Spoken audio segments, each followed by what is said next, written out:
दूर गांव में एक सेठ रहता था। वह खूब धनवान था।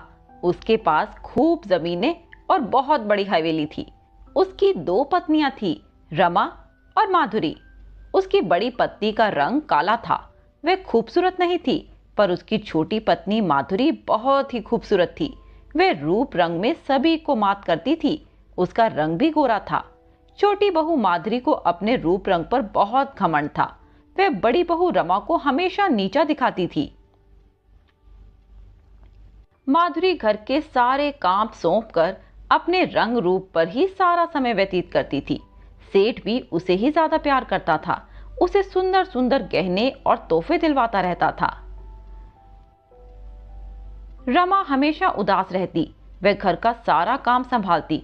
उसके बावजूद भी उसे कोई अहमियत नहीं देता था। इसी दुख के साथ उसका जीवन बीत रहा था।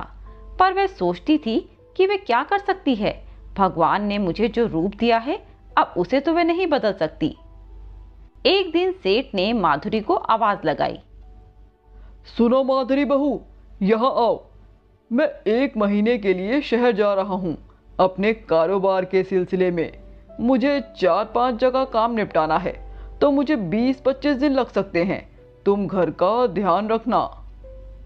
ठीक है जी, आप निश्चिंत होकर जाइए। मैं पूरे घर का ध्यान रखूंगी। पर आते समय मेरे लिए खूब सारे सुंदर सुंदर गहने और रेशमी साड़ियां लेकर आना। ठीक है, मैं तुम्हारे लिए सब चीजें लेता आऊंगा। यह कहकर अगले दिन सुबह सेठ शहर की तरफ निकल पड़ता है। वह माधुरी से मिलकर जाता है, पर रमा की तरफ देखता भी नहीं। एक दिन माधुरी रमा से कहती है, ये सभी कपड़े धोकर इस्त्री कर देना और मेरी अलमारी में अच्छे से लगा देना। अभी तो मैं घर का काम कर रही हूँ। यह सब काम हो जाने के बाद मैं तुम्हारा काम कर दूंगी। नहीं नहीं, बाकी सब काम छोड़ो, पहले ये काम करो, बाद में सब। यह सुनकर रमा को बहुत बुरा लगता है, पर वह माधुरी को कोई जवाब नहीं देती और उसकी साड़ी लेकर इस्त्री करने चली जाती है। कपड़े इस्त्री करते करते एक कीमती साड़ी रमा के हाथों से जल जाती है। ये देखते ही रमा के हाथ पैर फूल गए और वह डर गई। ये साड़ी जल जाने से अब माधुरी मुझे ताने मारेगी और बहुत सी बातें सुनाएगी। अब मैं क्या करूं? अरे ये क्या किया तुमने? मेरी इतनी कीमती साड़ी जला दी। शर्म नहीं आई? कोई काम ठीक से नहीं कर पाती हो तुम। चली जाओ यहां से। बस अब इससे ज्यादा मैं नहीं बर्दाश्त कर सकती। भले ही मैं कहीं भी पड़ी रहूं, 2 रोटी तो मिल ही जाएगी। इससे ज्यादा अब मैं नहीं सह सकती। यहाँ से जा रही हूँ। अब तुम जानो और तुम्हारा काम जाने। हाँ हाँ, दफा हो जाओ यहाँ से अपनी ये मनहूस सूरत लेकर, और वापस मत आना यहाँ पर। रमा रोते हुए दुखी मन से घर से निकल जाती है। वह चलते चलते वह जंगल के पास एक पेड़ के नीचे बैठ जाती है। वहीं कुछ दूरी पर एक साधु बाबा ध्यान लगाए हुए बैठे थे। जब वह रमा के रोने की आवाज सुनते हैं तो वह उससे पूछते हैं, बेटी, क्या हुआ तुम्हें? क्या कष्ट है? तुम क्यों रो रही हो? मुझे बताओ। रमा रोते रोते कहती है, बाबा जी, मैं बहुत दुखी हूँ। मेरा जीवन बिल्कुल बेकार है। मुझसे कोई प्यार नहीं करता। मैं जिस घर में रहती हूँ वहाँ भी मेरी कोई अहमियत नहीं है। मेरे भी मुझसे प्यार नहीं करते। उनकी दूसरी बीवी हमेशा मेरा तिरस्कार करती रहती है। इसीलिए मैं घर छोड़कर निकल आई हूँ, पर मेरे पास रहने का कोई ठिकाना नहीं। अब मैं। सुनो बेटा, तुम ऐसा करो, यहाँ पीछे एक झोपड़ी है, वहाँ जाकर तुम आराम करो और कुछ फल भी खा। रमा बाबा जी की झोपड़ी में चली जाती है और देखती है वहाँ ज्यादा कुछ नहीं था। बस एक चारपाई, एक मटका और कुछ फल रखे थे। रमा पहले वहाँ की साफ सफाई करती है, फिर उसके बाद कुछ आराम करती है।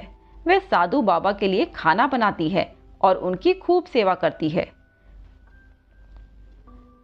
साधु बाबा उसकी इस सेवा से बहुत प्रभावित होते हैं और उसे एक वरदान देते हैं और कहते हैं, सुनो रमा, यह दुनिया बाहरी रंग रूप से ही आकर्षित होती है।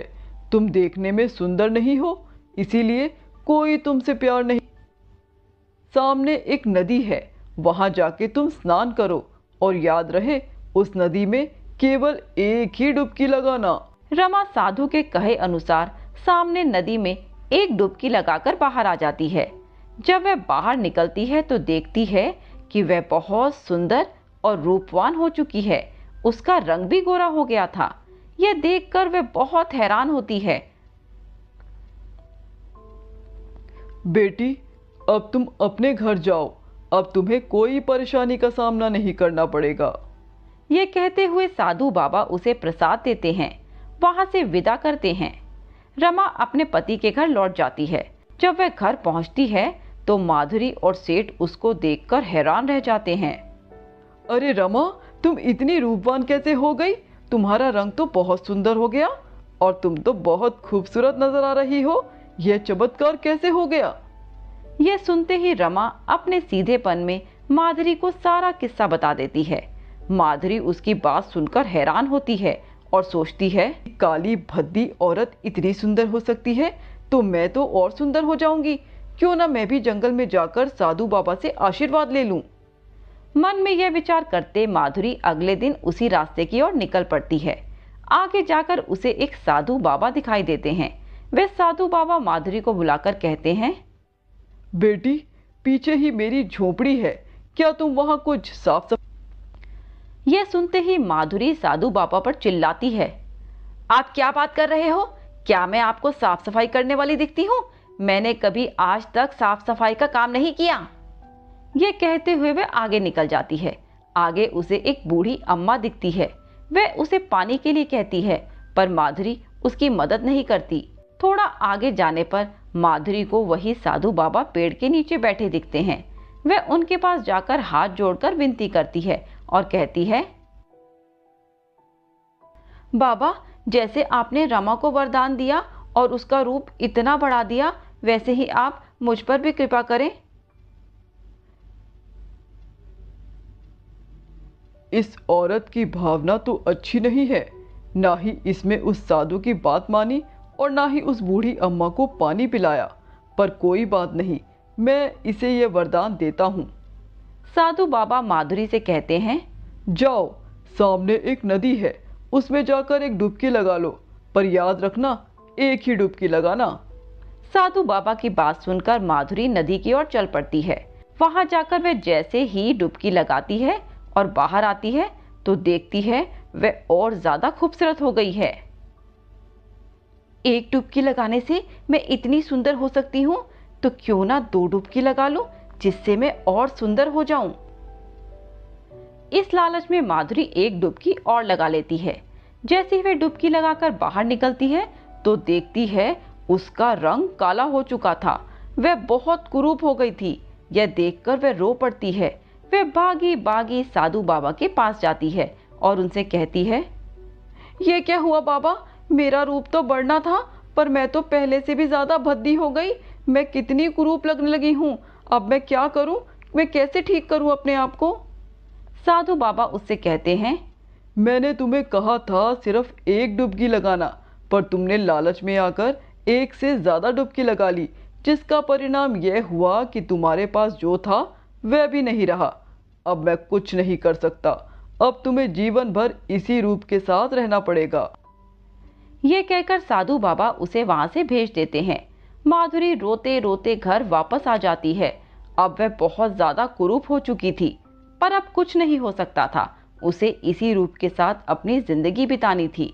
आखिर में उसे ज्यादा लालच करने का फल मिल गया।